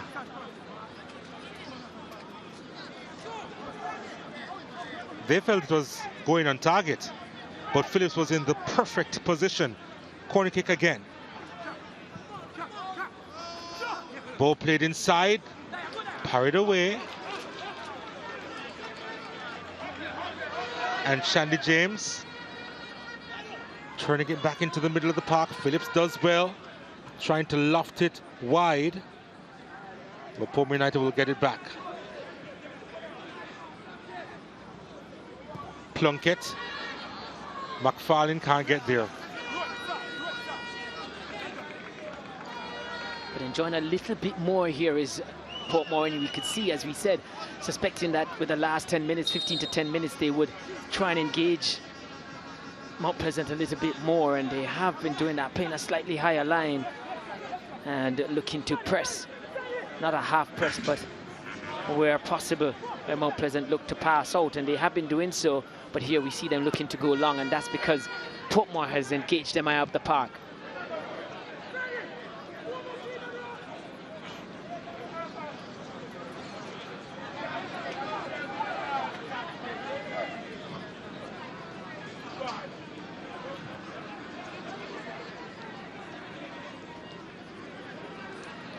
Phillips.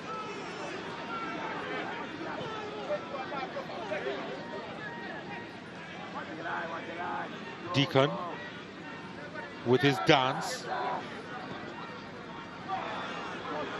Shandy James kept alive. McCullough. Howell back to Phillips. Phillips with the dink inside, looking for Bygrave, and the keeper, Williams, collects.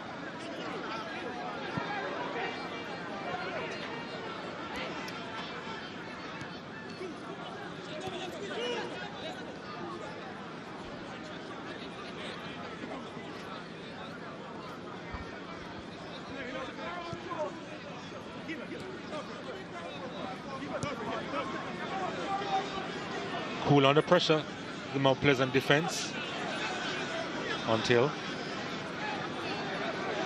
They still have the possession though.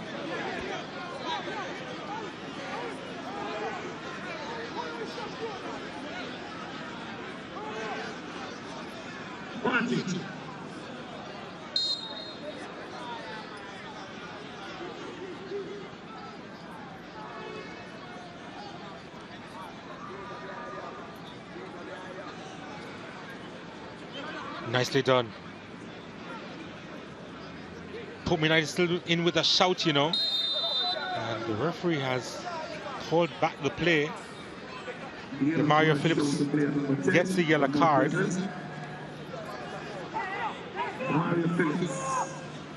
Mark Lewis was a little bit disappointed that play didn't continue because the ball I was about to say that. went straight to him. Yeah, and he was central. Phillips says he has given a lot today for Mount Pleasant. Another opportunity here for Portmore to load the box, and from a set piece, probably their best moment to try and get back into this game based on the run of play here. And we see Jaquan Davis for Mount Pleasant down and not needing the physio. He's not seen one of the physio that he's not needed.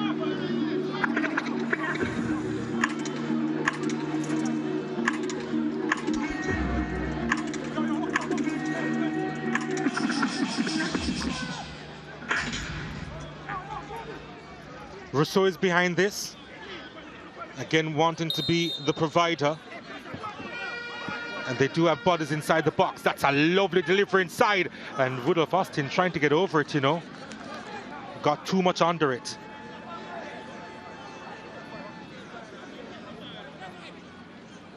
Yeah, Lewis was making his way there, trying to get at the front post to get onto it, but was crowded out by Phillips and another defender from Mount Pleasant. Fell to Austin. He didn't have the time to let it drop lower, had to hit it from a high position and sailed over.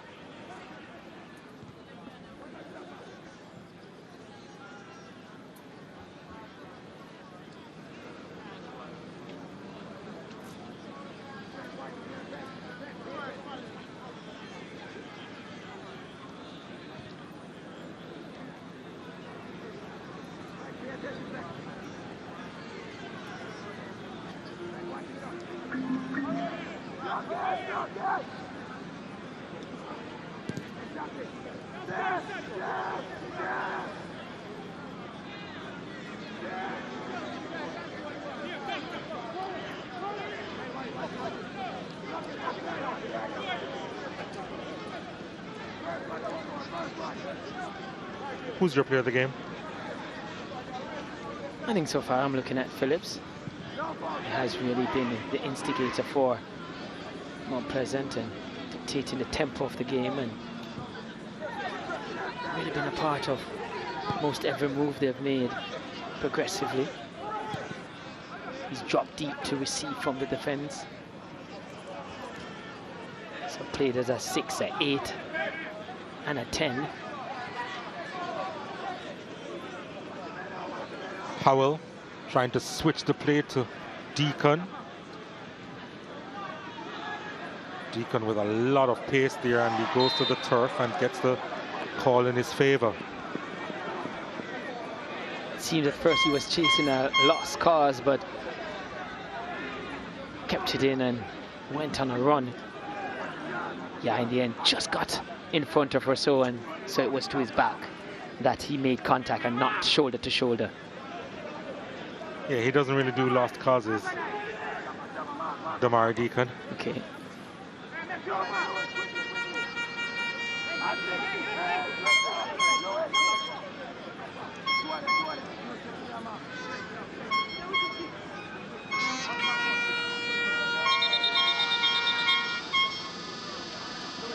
Phillips to deliver for Mount Pleasant, looking to wrap up this as a contest now, with 2.5 minutes remaining plus stoppages.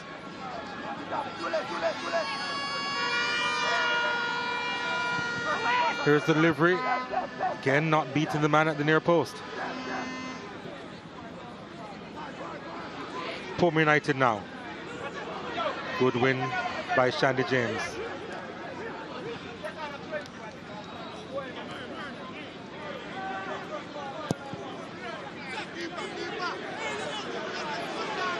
Davis is under pressure there. Still a chance for Portmore to get something from it. Doesn't really have the cushion, Shaquan Davis, to be playing around. Phillips was fouled.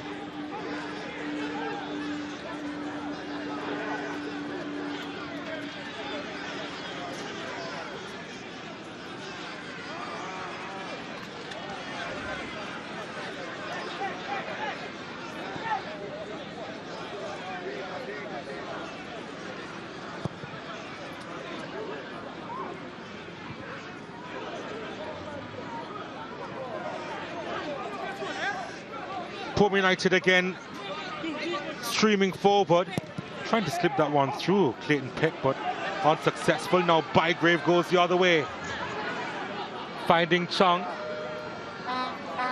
Chung ran up into Rudolph Austin, who is still pretty decent at this level. Phillips.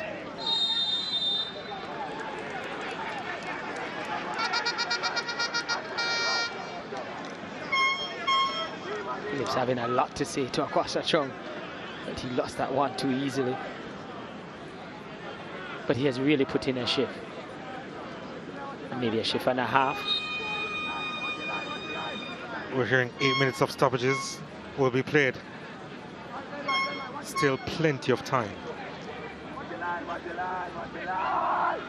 McCullough sends it inside. Rudolph Austin again in the way. McCullough does well to close it down, and then the quick shot off target.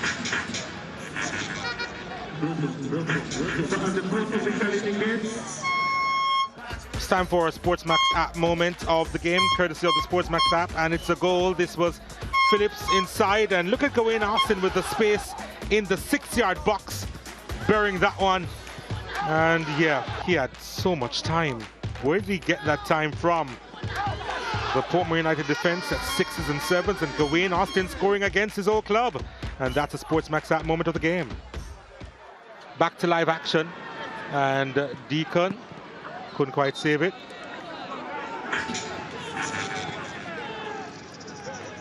There's a difference maker.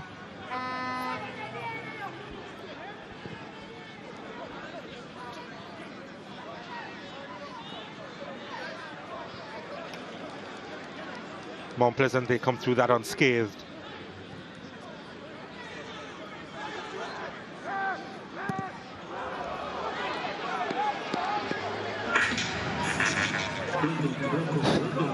Not sure exactly what Howell saw, but Portmore United hoping to capitalize here through Young and Peck. Back to Young, who lost it. It was always going to be difficult for him to keep that one.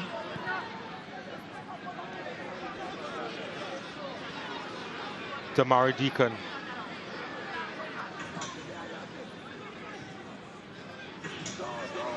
James finding Deacon again. Deacon can't beat Austin. The old head coming out on top in that clash. The first move, he seemed to have gotten the better of him, but he decided to go back again, and you don't give Austin a second chance. No, you don't. He's going to take it. McCullough.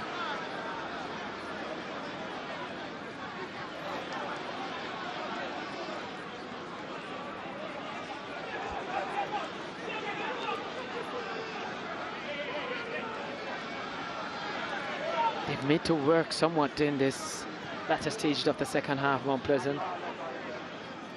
Because there is only a goal in it, it's not so comfortable in closing it out. And still 6 minutes to go. Color on the turf for Mount Pleasant and Portmore. Adamant that hopefully they get the time back. Deacon there, saw him just now up against Austin and coming out on the losing end.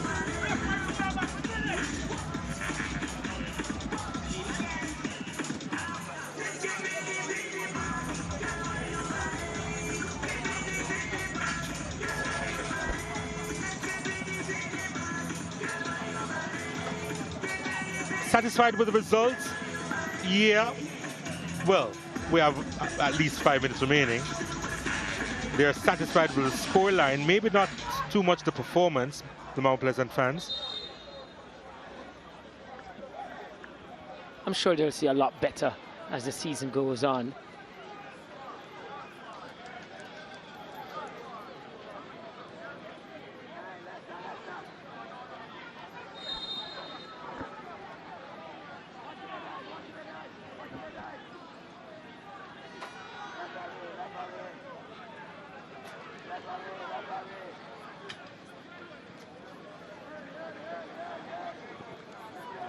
They've won it high up the pitch. Shandy James inside the area. An opportunity for Chong.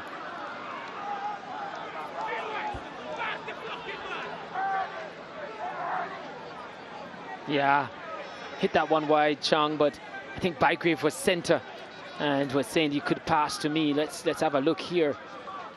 Yeah, probably a cut back to Bygrave and he would have had the full view of the goal to aim at. He's been working with scraps, to be fair, Costa Chong. Yeah. Saw an opening and went for it.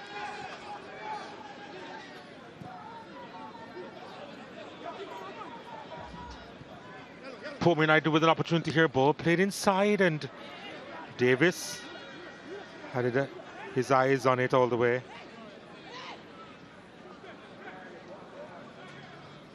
Phillips. Lovely to Bygrave. Atafroy Bygrave loses it.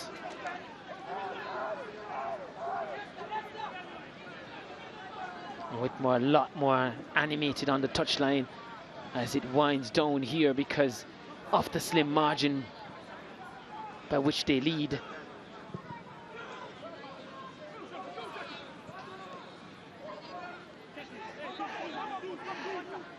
McFarlane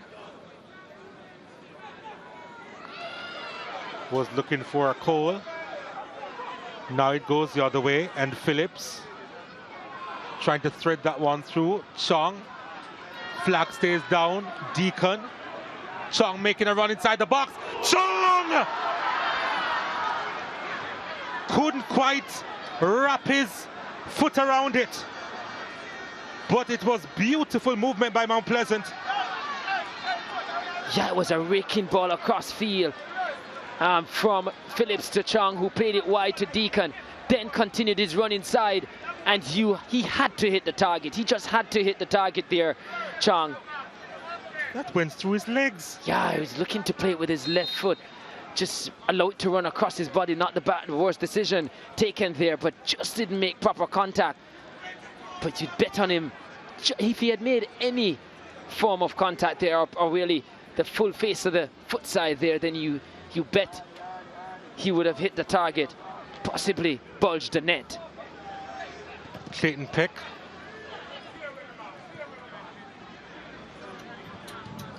Phillips. Hospital pass that was from Powell.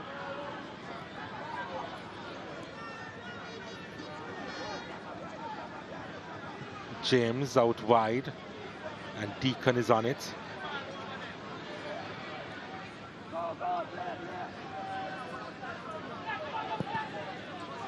Rudolph Austin launching this one, and that's why he's at the back. Fitzroy Cummings. Don't have a lot of time remaining, Portmore United, but can they get something here? It would be a critical point on opening day. Away to the champions.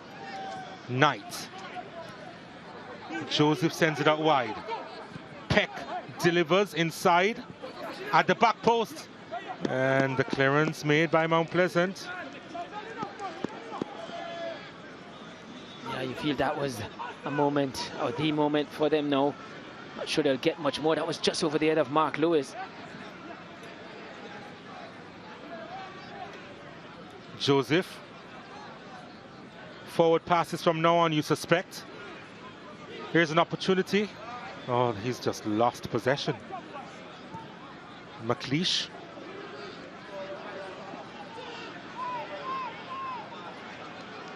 And Bygrave and Austin with the battle that Austin has come out on top yet again. Oh, they've given up possession. Bygrave won it. Phillips. McCullough now. Bygrave has some space to work with. Now it's with Phillips. There was a swipe at him. And Mount Pleasant will eat up a few more seconds here.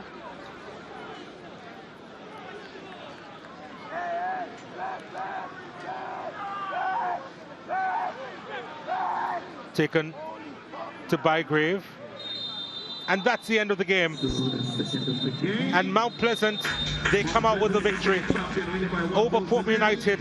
And it was Portmore's former player, Gawain Austin, with the goal, the difference maker in this one. And a storyline to remember, as Mount Pleasant had to work really hard here at Draxall to get the better of the knockout champions from last year. And Portmore United, they have players still returning to their camp. Players that will come with a higher level of potency in the attacking third. And of course, Whitmore and his Mount Pleasant charges, they have a strong squad to work with. And they will be pleased with the start here. The 1-0 victory over Portmore United.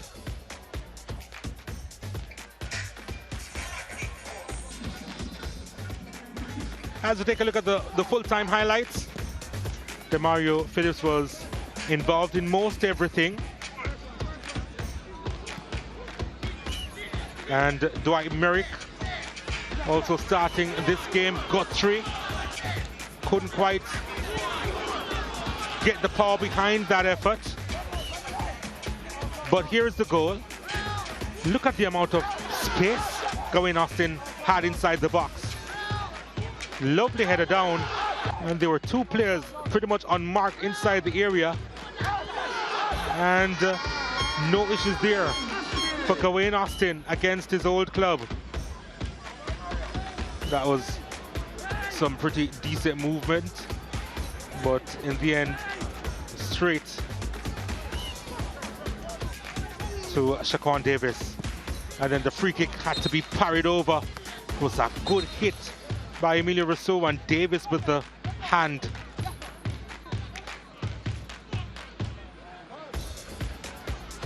And now another opportunity. And players were teeing up there. Went into an era of uncertainty, and Portmore survived. And Bailey did well inside the area, and Bygrave's effort over the top. They really came to life in the second half of that second half. And that header was on target, but Demario Phillips was in the way there with a vital block. And then Deacon and Chong. And Chong, he would want to do over there. But wonderful movement. And that was that.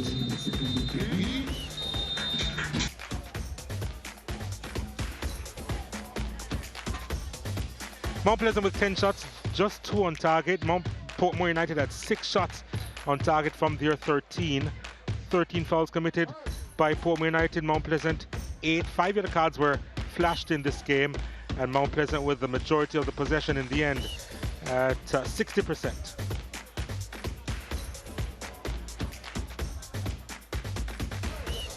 Demario, a real workman-like performance from you today. Not just workman-like, but really packed with a lot of quality. So you must be pleased with that, but must be concerned that you had to do so much work today. Well, the game is all about working and putting out the hard work. We shall succeed, and coming off international duty, you know, we have to push it. We have to push going forward. We play 5 games in pre-season, we won all, so we just continue the streak. In terms of the team that you're playing with now, lots of players coming in, lots of quality. How excited are you to really play with them this season? Well, it's very exciting, and they have to know that we have to put together as a team to achieve and retain our title. In terms of which one of the talents coming in that you would pick to say, really, that's the one that you think is going to really set the league alight? Well, everyone that come in, but I would say Gochi, he has put in the hard work, and he's very excited to watch. Well, good performance from you today. All the best. Yeah, thank you very much. Yeah, there you have it. Demario Phillips, man of the match here, really worked hard. You could see his jersey soaked inside out. Undone by one of your past players today, but aside from that, sum up your team's performance for me. I mean, it was a decent performance from us. We had about 8 players coming up from the under 20 who we basically threw them off in the deep end today. And in terms of how they equip themselves, it's all says well for us going forward from here. Yeah, for a moment there, I was saying in commentary that maybe your hands are a bit tied in terms of the options that you have to come off the bench in terms of changing the approach of the team, but more so just looking to change personnel out there. Yeah, definitely. We have quite a few injuries amongst our ranks. Marshall Walsh is out with the injuries. So today we knew that it was going to be a tough game playing against the defending champion. We had so much youngsters amongst our ranks, but I think they put in a decent shift for us. What's the outlook for the season for you? I mean, it's basically a rebuilding. This is my second year there, and we have some youngsters that we have put into the team, and hopefully the seniors that are there will lead them to something special this year. Well, the youngsters, they're in good hands. No better hands to be in than yours. All the best. All right, then. Yeah, thanks. there you have it. Philip Williams gracious in his defeat today, but knows that it will only get better for him. Coach Whitmore, in the end, it was a little bit anxious. You got a little bit more animated on the touchline. It was only a goal in it, so there was always a chance for Portmore to get back in it. What do you make of your team performance? Well, I'm very pleased somewhat, but I think most of the game we didn't manage the game. Even leading the game, it was a ebb and flow. But Portmore is a team we struggled with last season. You know, 2 games, 2 draw, and it's good to get a one over them this afternoon. I'm very pleased with the 3 points. Apart from the management of the game in the final third, they were well organised at Portmore, but do you think there's a lot more that your team could do in terms of its creativity in that? Well, again, it's the first game of the season.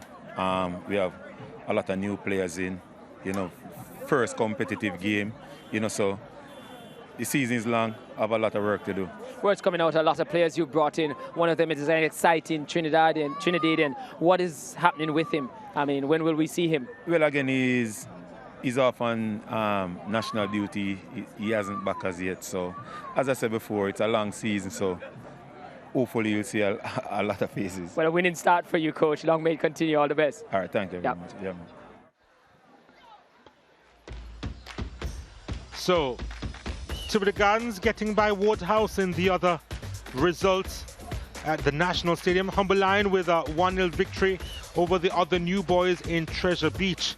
And of course, earlier today, 0-0 between Lime Hall and Montego Bay United. 2 matches tomorrow. Mullines United against Vere United, and of course, the Arnett Gardens will be entertaining Dunbeholden, and those will be the matchups on Monday Night Football. Yep, Arnett Gardens in focus once again.